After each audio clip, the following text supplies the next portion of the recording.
Hi you guys, happy Tuesday. I'm excited to be doing my first email video for you.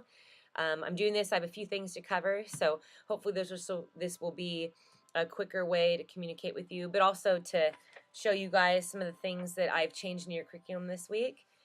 First things first though, fingerprinting will be February 3rd. Please sign up on the deck for your time slot. I don't want you guys waiting in a long line for that. Fingerprinting's free. And whether you have been teaching for a while and you never did it, still please get it done. Everybody needs to be fingerprinted. If you haven't taught yet, of course, that is the time for you to do it. So it'll be all day on that Sunday, all 3 services. You can sign up before or after. Next thing is that teaching, the training. I've changed the training. Having you guys come to 3 live trainings, I think, was just too much. And now that I've gotten to know you guys a little bit more and your families and your schedules, I have changed it to 1 Sunday. It'll be a Sunday in February. I'm thinking either the 3rd or the 4th Sunday in February.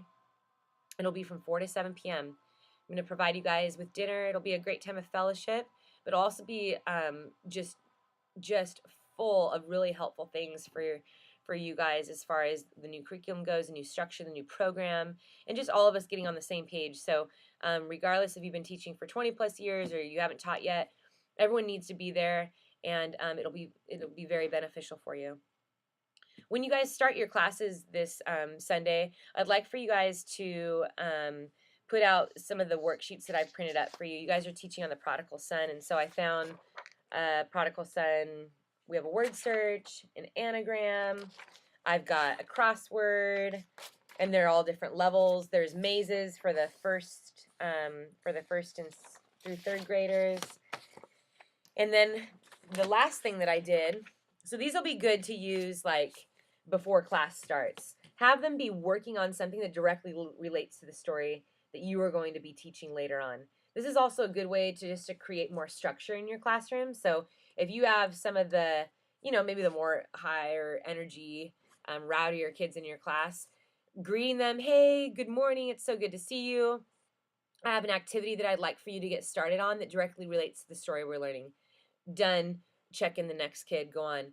What you're doing there is just allowing them to see that you have a plan in place and that there is structure in your classroom. And so these things will allow for that. They'll take a good amount of time. Remember, we go to worship just 10 minutes after service starts, so that should take up the 10, 15 minutes. Worship, you come back. What I usually like to do when we transition back from worship is have the kids look up the Bible verse. So that is the transition.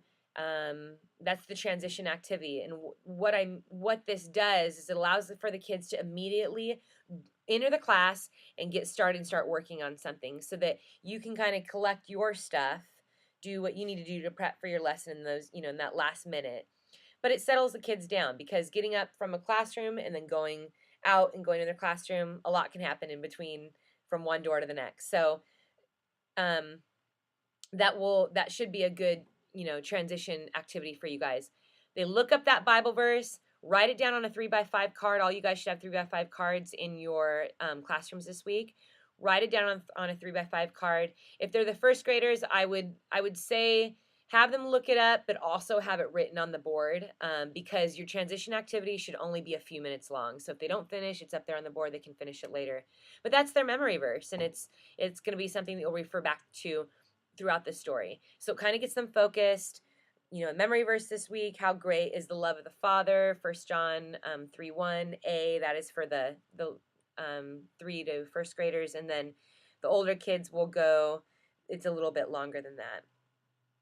So that's a good transition activity. So we got our starting off activities to start off the morning, get them kind of settled in, get them focused on what it is that they're going to be learning today, preparing those hearts, worship, transition activity of looking up the Bible verse, and then now we go to our lesson. The lesson this week, again, as I said, it's the prodigal son. It's one of my favorite stories in the Bible.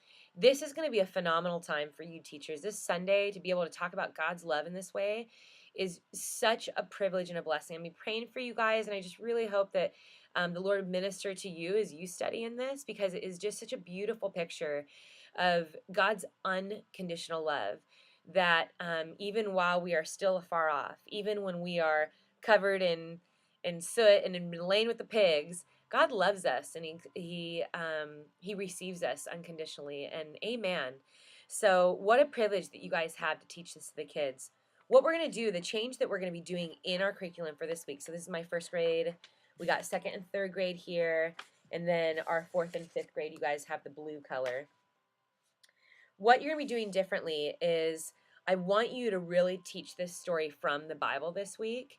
I want you to look through the curriculum. So you can use it as a point of reference. They always use, like the Book Smarts example, they're always going to use language that is fitting for the age group that you're teaching, give you better ideas how to word stuff, details that you might want to add in.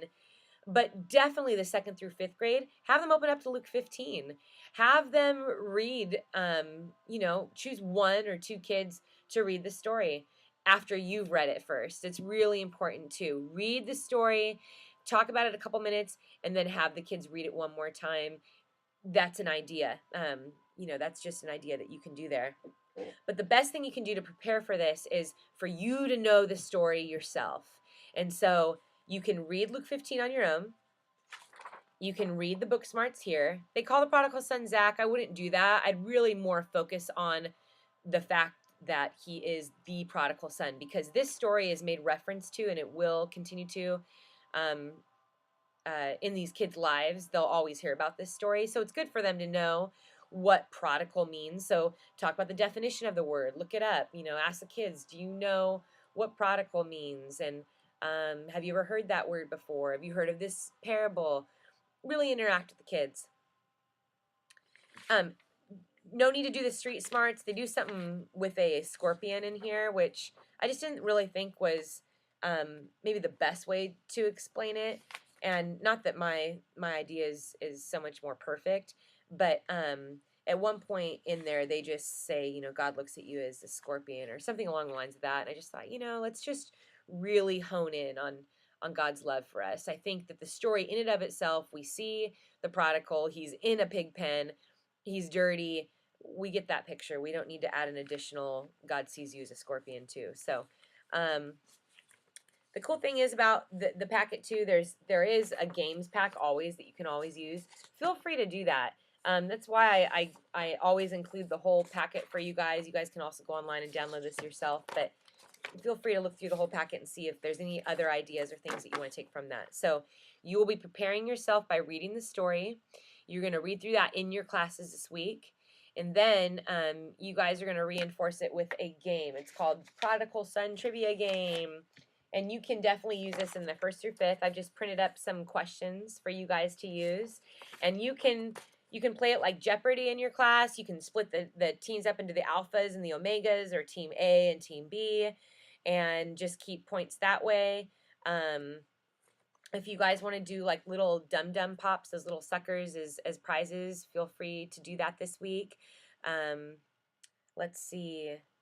All of that, though, between the worksheets, which you can save, you guys will have several worksheets. You can save some of those for after class too. But from the worksheets to worship, to your lesson, to the Prodigal Son Trivia Game, this should take up your whole entire class time. And again, if it doesn't, you can get those worksheets back out. But I also think that you guys are naturally going to have some really good discussions just based on this story. Just talking about God's love and maybe talking about giving real life examples of a prodigal and also the other son. So if you have any questions, please call me or email me, text me, and I would love to help you with whatever it is you need help. Otherwise, know that I'm praying for you guys.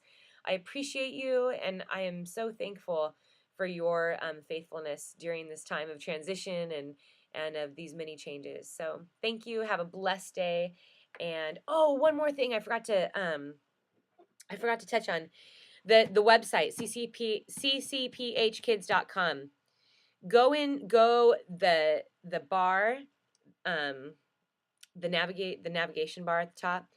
Hover over the team, and then a drop down will come, and click on team area. Click on team area, then you'll click the tab. You'll be directed to a new page, and you'll type in CCPH Kids. That's the password, lowercase, no spaces. So the password is CCPH Kids. And then what you'll do there is you'll go into the what do you call it?